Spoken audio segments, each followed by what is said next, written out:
are you about the budget deficit and maybe about the possibility of inflation? Well, certainly a decline in the value of the dollar is necessary in order to compensate for the fact that the U.S. economy will remain rather weak, will be a drag on the global economy.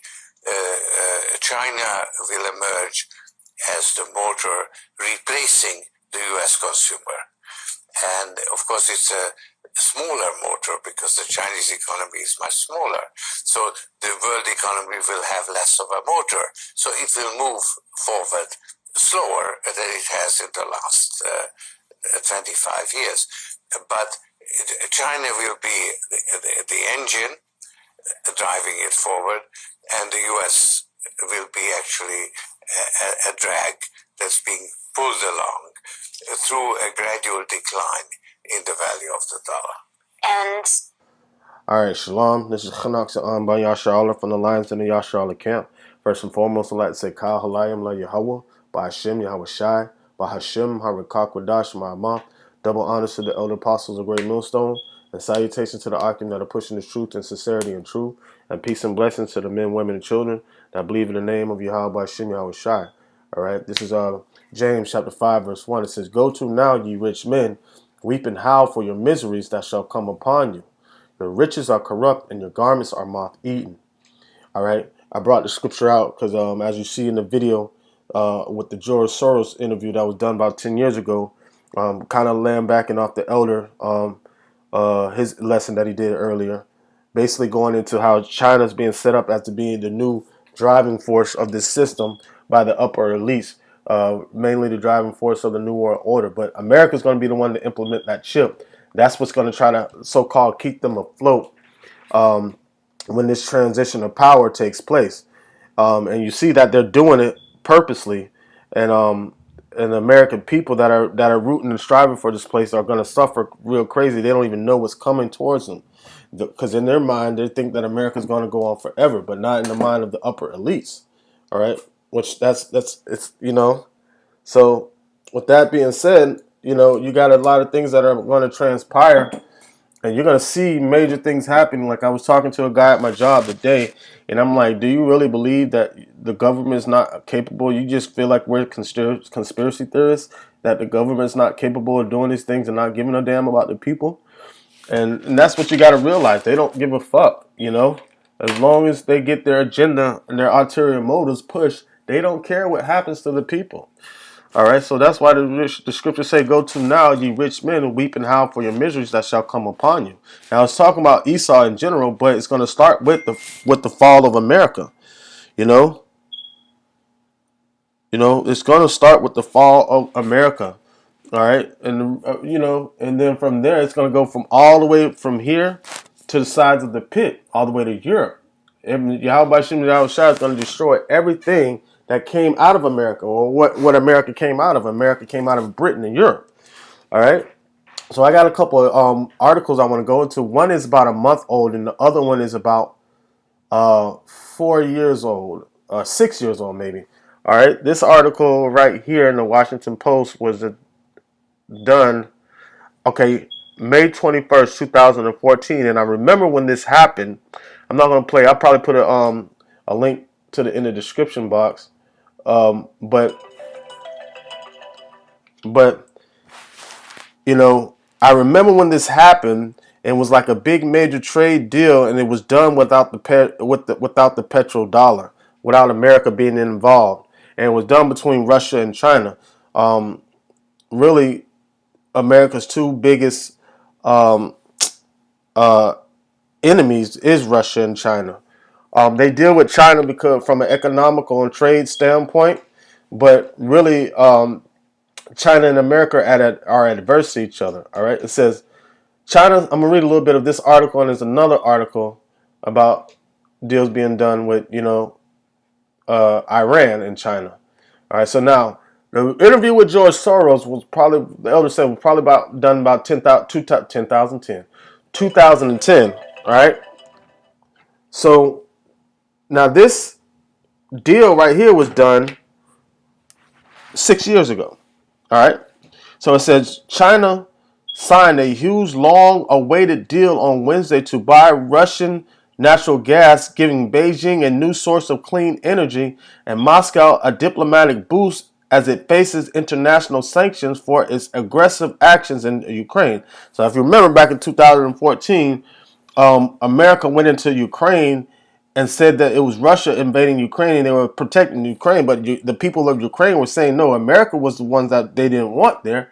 And Russia was protecting them because Ukraine is at the back door of Russia. If NATO or America gets control of Ukraine, that makes Russia very vulnerable. All right. So now it says, with the stroke of a pen, Russia significantly shifted its economic relations with its neighbors, creating a major new export market to the east and reducing the reliance on European customers at a time when its relations with the West are at their lowest point since the Cold War. Right. So the West that it's talking about is America, and America does their bidding for NATO and the EU. All right. So it said Russian President Vladimir Putin called the deal a watershed event and said implementation would start tomorrow. The 30-year deal was announced after a meeting in Shanghai between Putin and Chinese President, I don't even know how to say that, Xi Jinping. It is worth an estimated $4 billion. Alexei Miller, chief executive of the Russian energy giant Gazprom, told Russian reporters. All right, I want to get. There's a part where it says it kind of puts United States at the back door. Okay, it'll get to that point. All right, it says the deal will involve developing natural gas fields in Russia and building pipelines from Russia to China. The cost of the building and the infrastructure alone is expected to top $70 billion, said Mikhail Korytkin, an energy and oil analyst for Rush Energy, a Moscow think tank.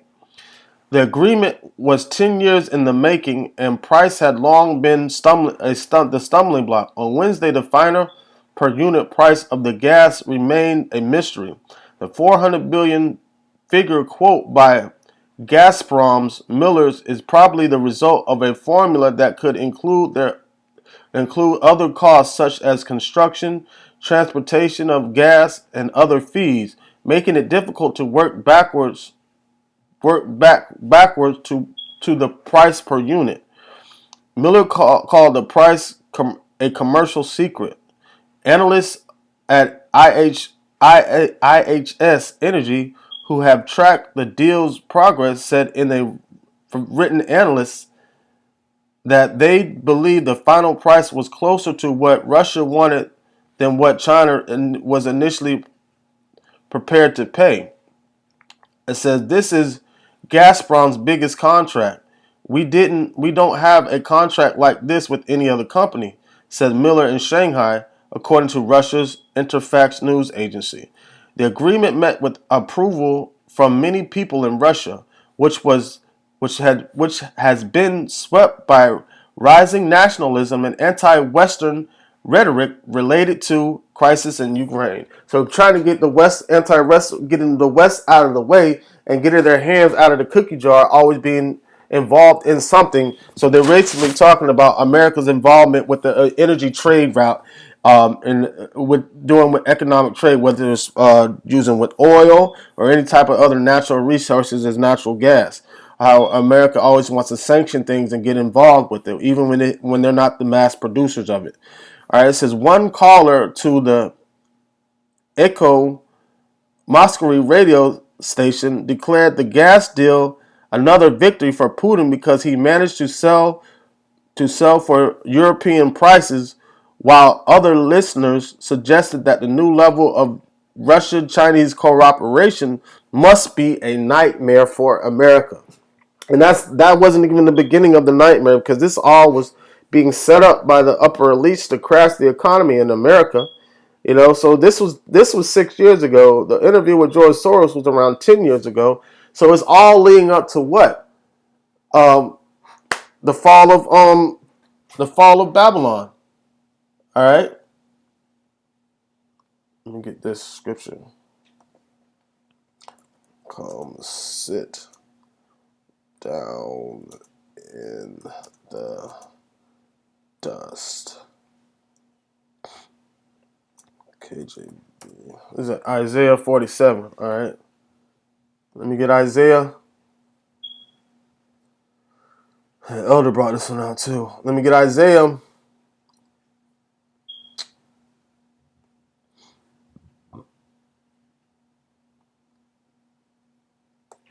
47 and 1. It says, "Come sit down in the dust, O virgin daughter of Babylon. Sit on the ground. There is no throne. There is no throne, O daughter of the Chaldeans, for thou shalt no more be called tender and delicate." Right. So everybody's doing deals without America, man. Leaving America out. So going to the next scripture, right? It says, Slakia, the next article, it says China and Iran, there goes China again, and Iran approach a massive $400 billion deal. That's so funny that the numbers are the same. All right. It says China sensing America's international political difficulties amidst social justice protests and a poor COVID-19 response is taking off the gloves. Beijing is said to be the final stage of approving a $400 billion economic and security deal with Tehran. So that's with Iran. The leader of Iran said, in addition to massive infrastructure investments, the agreement envisions closer cooperation on defense and intelligence sharing, and is rumored to include discounts for Iranian oil. Wow. It said it's finalized. The PRC would gain massive influence in this geopolitically critical region, and simultaneously throw a lifeline to the embodied mullah regime. The United States is likely to push back against this partnership, which threatens U.S. security and energy interests in the Middle East and Eurasia. It is a little secret that Washington's foreign policy it's little secret that Washington's foreign policy interests constantly crash with those of Tehran and Beijing. In the 20th century, the main political rival of the United States was the Soviet Union, whose collapse in 1991 unshredded in the unpolar world of the late 90s. And it's so funny that George Soros was the one that did that video talking about the collapse of the American economy, because he was one of the ones involved in buying up the currency and causing the crash of the Soviet Union. Now you have the Soviet Union coming back to its power, all right? And this is what's helping it stabilize and like, because what does it say? I shall put hooks in thy jaws and turn thee back. In Ezekiel 37, I think it is. In fact, let me get that.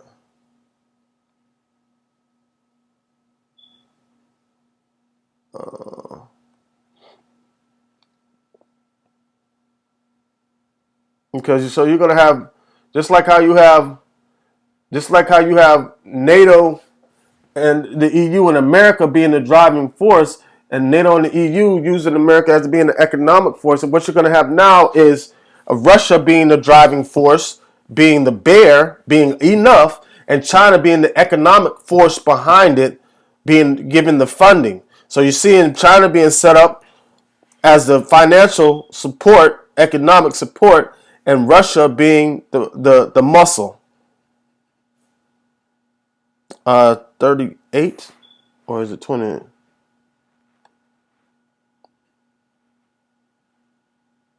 Oh, no. 39. There it is. There it is. It says, therefore, thou son of man, prophesy against Gog and say, thus saith the Lord, behold, I am against thee, Gog, O Gog, the chief prince of Meshach and Tubal. And that Gog is talking about is Russia. All right, and Meshach and Tubal, I'm not sure what that is. I might be Turkey, and I'm not going to go into that because I don't know exactly. I got it somewhere in my notes. I just don't know it right off the top of my head. It says, verse 2, and it says, I will turn thee back and leave but the sixth part of thee, and will cause thee to come up from the north parts, and will bring thee upon the mountains of Israel. All right, so turning these back. Wait, hold on.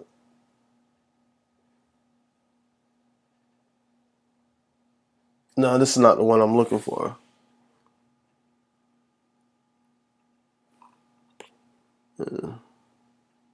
Hold on, let me go back. All right, this is it. Right, this is it. Slakia. This is Ezekiel 38 and 4. It says, and I will turn thee back and put hooks into thy jaws, and will bring thee forth, and all thine army, horses and horsemen, and all them clothed with all sorts of armor, even a great company with bucklers and shields, and all them holding swords. All right. So now you got Persia, Ethiopia, Libya with them, and all them with shields and the helmets. All right.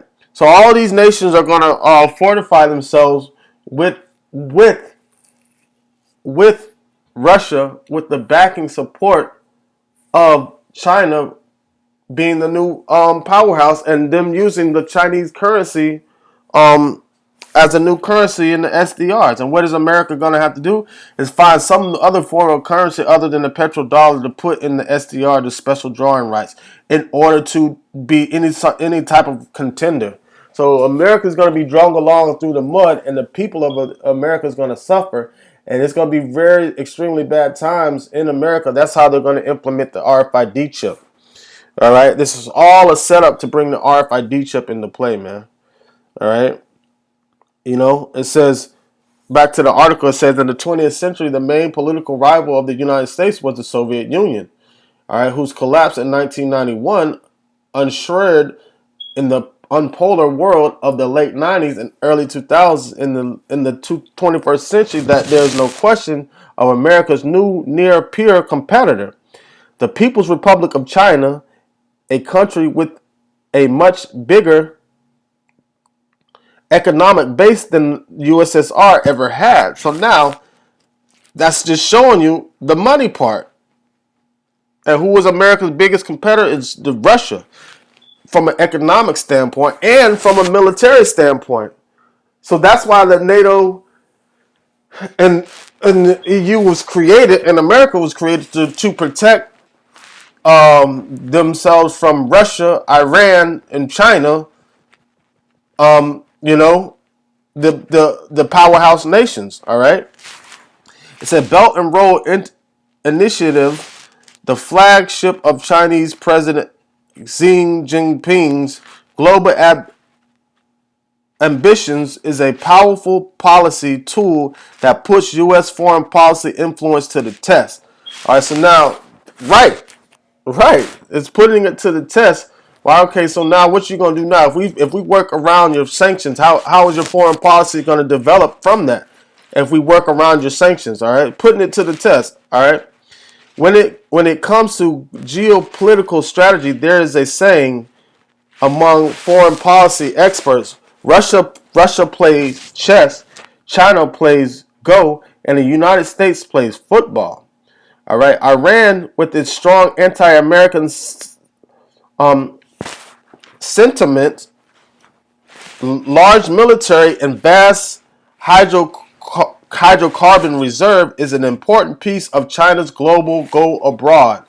All right, so right, China's global goal, they're playing Go. All right, and then America's going to have to try to catch up, but it won't be able to. It's just going to be drug along in the mud.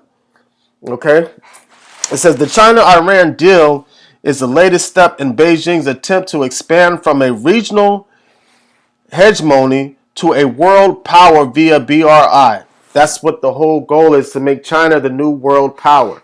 All right, China is often criticized by Western policy analysts for its so-called debt diplomacy, the policy of indebting an economically weak nation with predatory investment packages. Oftentimes, this manifested itself as leverage for key infrastructure grabs, one of the most famous examples being Sri Lanka's Hambantota port, which the government was forced to lease to China for 99 years after it failed to repay Chinese loans. And it's a similar situation with here with Chinese eminent domain, with the money that America owes to China. Since they can't pay it back, the people become the payback and the land.